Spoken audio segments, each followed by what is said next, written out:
हाय नमस्ते प्रणाम। तो देखी भोले बाबा गौरा जी से का कहतारन के गौरा एगो हमारा काम कर द। तो गौरा जी का कहतरी उ का कहतारन भोला बाबा के हमरा का अच्छा ना लगेला का अच्छा लगेला भोला बाबा के भाव बा। तो सोनी लोग माँ पार्वती जी से उ कैसे कहतारन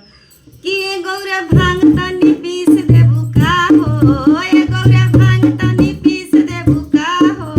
बसा के डोरी धके खींच देबू का हो,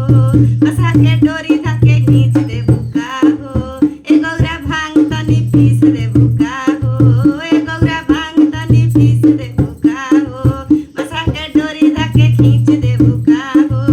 बसा के डोरी धके खींच देबू का हो। कि हमरा कोठावा योटोरिया ना भावेला, कि हमके कोठावा योटोरिया ना भावेला, कि हमके टूटही मड़इया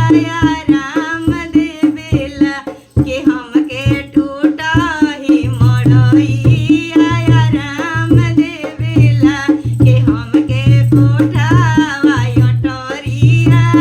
ना भावेला, कि हमके टूटही मड़इया राम देवेला। ए गौरा भांग तनी पीस देबू का हो, ए गौरा भांग तनी पीस देबू का हो, बसा के डोरी धके खींच देबू का हो,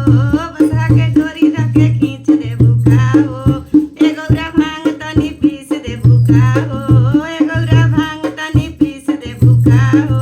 बसा के डोरी धके खींच देबू का हो, बसा के डोरी धके खींच देबू का हो। कि हमके तो सकत कियावा ना भावेला, कि हमके तो सकत कियावा ना भावेला, कि हमके मिरिगा के छालावा राम देवेला, कि हमके मिरिगा के छालावा राम देवेला। ए गौरा भांग तनी पीस देबू का हो, ए गौरा भांग तनी पीस देबू का हो, बसा के डोरी धके खींच देबू का हो, बसा के डोरी धके खींच देबू का हो, ए गौरा भांग तनी पीस देबू का हो,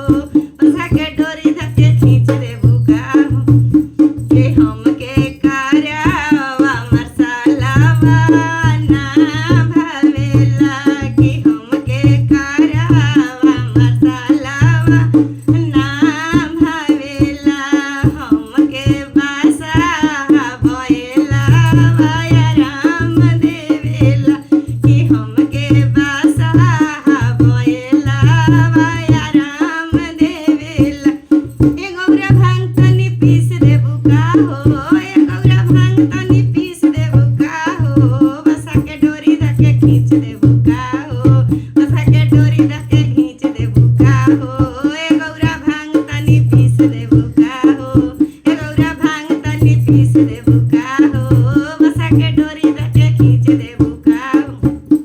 कि हमके डीजे से बाजावा ना भावेला, कि हमके डीजे से बाजावा ना भावेला, कि हमके तिरसुल डमरुआ राम देवेला, कि हमके तिरसुल डमरुआ राम देवेला।